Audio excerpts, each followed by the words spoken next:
Thanks for joining us on this crazy night. Tell us. I believe you have some pretty wild stories. Oh yeah. So I'm a deliverance minister. I'm part of a group called L418 International, and we do mission trips to Africa.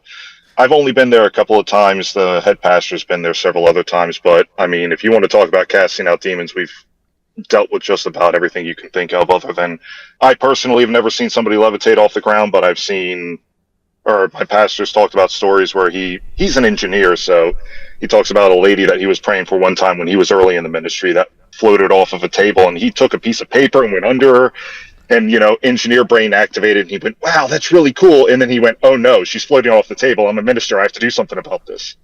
So yeah, I So want to hear this. But can you describe for us what a deliverance minister is for those who don't know? yeah, essentially it's an exorcist but with some extra steps. I know that there was a lady that called in a few weeks ago that talked about um seeing, or a deliverance minister coming in and yelling at the demon and all this kind of stuff after asking a bunch of questions. He got the first part right. Um, but one of the things we teach people in Africa is you never yell at a demon because all it does is rile them up. Hmm. Nothing at all. Like, can you yell Christ at a demon to make it go It's I probably away? the mean, first thing you're not supposed to say, Does honestly. that make it I worse? mean, I think it makes it yeah, worse. but yeah, sorry. No. Yeah. Tell us. So, what would you then do if you're called on to a scene?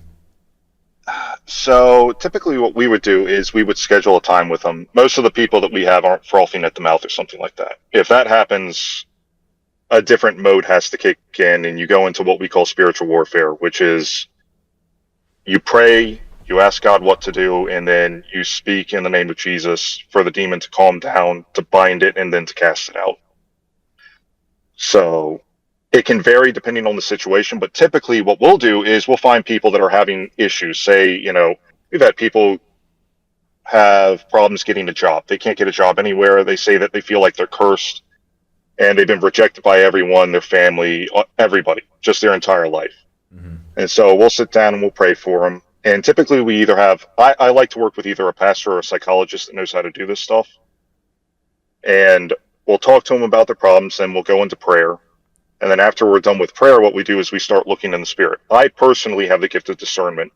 And so when I look at a person, it looks like, what would you call it? Augmented reality overlay in the spiritual realm. You'll And have see, you always had that ability? Is that something you've? no, no. When I was a kid, I did not have something, or the only memory I have of anything like this was I would go to the bathroom in our old house, and every single time I would just freak out. And it was like something was there out to get me, and I didn't know why. So I just stopped using it altogether before we left.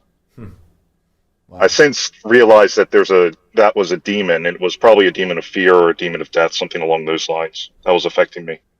Hmm. And So, then yeah, continue your story. so typically when we're looking at somebody, I've been doing this for so long that I'll recognize the demons. I know where they go, what they do, how they attack a person. Typically, what we the way that I try to describe it to people when we're praying for somebody is a demon is there to get into a wound that's already open. A wound can come from anything. It can come from your parents scolded you all the time when you were young. It can come from, you know, you got fired from a job that you really valued. You broke up with your girlfriend. You got cheated on. Anything along those times, or lines, anything traumatic. And And then what the demon you're does is it, talking. Sorry, you're talking like any type of emotional, psychological trauma. Like this yes, becomes like a weakness point for a demon to slip in. yes, that is Okay. exactly right. And so this can happen to Christians too, although we typically don't like using the word possession because it doesn't really matter if they possess you or not if they have an influence over your life. So they can be outside of you and they can still influence you by whispering in your ear. That's how I first dealt with a demon. Was I was having trouble sleeping like I described to you, panic attacks every night. I started meditating, closing off my mind, and this voice came in like the Joker. You're going to die. You're going to get sick and you're going to die. And I looked over and said, that's not my voice. And this thing like a spider was on my shoulder, and it saw me look at it, and it darted into my closet. That was my first encounter with the demon. Wow. What? How did it look? It looked like a little black, shadowy spider figure, and it Hmm. moved so quickly I could barely see it dip into my closet. And you had a guy on the show who said something about demons that get around fridges. Yeah, it Uh, was like a repeating, like I think a past life is what we were yes. thinking. Yeah. Yeah. So the same type of thing happened so we were working with psychologists, casting out demons out of her patients or praying for them at the very least, not always casting things out. And I noticed that there was a demon in her fridge. And I opened up the fridge to look around, and it was just an absolute mess. And I was just like, I don't know why there would be a demon here. It took me another 2 years to realize they're attracted to dead animals, Hmm. spirits of fear and death, like graveyards. So in the Bible, there's a legion. Legions are made up of spirits of fear and death. Yep. The man comes out of the graves to Jesus, and he's, saying all these crazy things. And then Jesus casts them out into the pigs, and they go over into a ravine. So it's the same type of deal when you go into a grocery store. I've noticed that there are fairly large demons that often go into the meat aisle and to other parts where there are dead animals, and sometimes into other areas, but it just depends. Why do you think they feed off that? I don't know if it's so much feed. I think it's more like they associate themselves with it. Each demon only ever encourages the sin that caused it to fall from heaven. Because if they went any further, they would extend their sins and they would get themselves destroyed very quickly. That's why they don't just up and kill people. That cross the line, God would send an angel and wipe them out.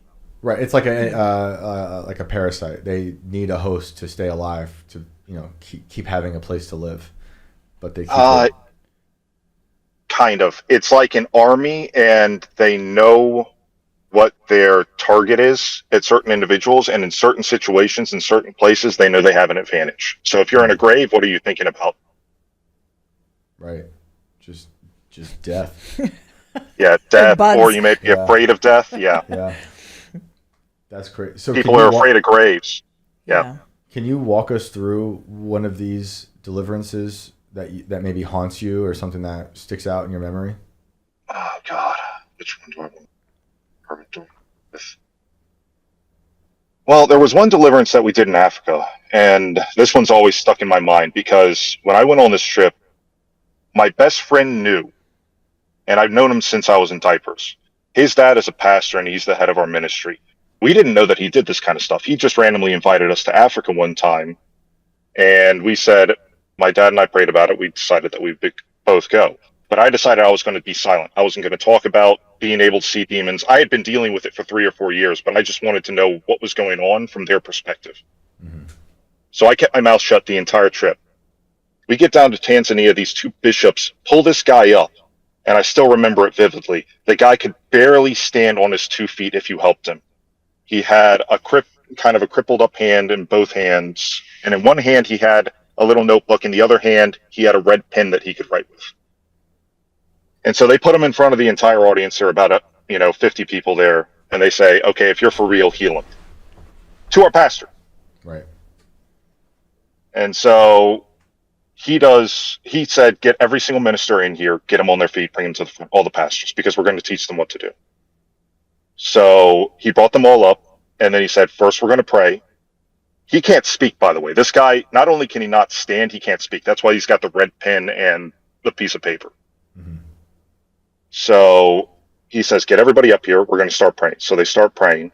And then when they're done, after about 5 minutes, he looks around at his team and he says, "Does anybody see anything in the spirit?" Like I said, it's kind of like an overlay. Sometimes people have visions. Sometimes they'll see things directly on a person and identify the demon. Sometimes they're just given a word or a name.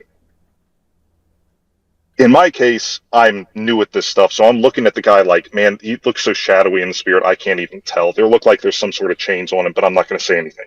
So one of the ladies comes forward. He has chains on his wrists, and there are chains around his neck and down to his feet and his ankles. Another lady, he's covered in some sort of shadow. There's some sort of demonic presence. We don't know what it is, but he's bound up really bad. And so I'm like, okay, that could be a fluke. Whatever. This is my first experience, right? So that could be a fluke, whatever. So he says, "Okay, in the name of Jesus," and he goes through cutting off curses, chains, in the name of Jesus. Then he gets the guy up on his hands and is supporting him with some help. And then he says, "We're going to walk around the room," because that's what he said he saw God doing with him. So he's walking around the room and they're singing and all this kind of stuff. And all of a sudden, as we're walking around, normally I have to focus to get into the spirit to see something, but if it's dramatic enough, I'll see it without even trying to notice it. I see this massive flash of light and something like clear pottery comes off the outside of the sky. And I went, well, I don't know what just happened, but something happened. But still keeping my mouth shut, we go around, he sits back down. Sorry to interrupt, but when you say clear pottery, are you saying like there was like a casing around him, like on his? Yes. Like yes, on his, it looked like it shattered off. It's like if you took a piece of pottery that was clear, or a piece of a glass pottery that was clear, and just shattered it on the ground, and it just fell off after a flash of light. It was like a bolt of lightning in the way I saw it.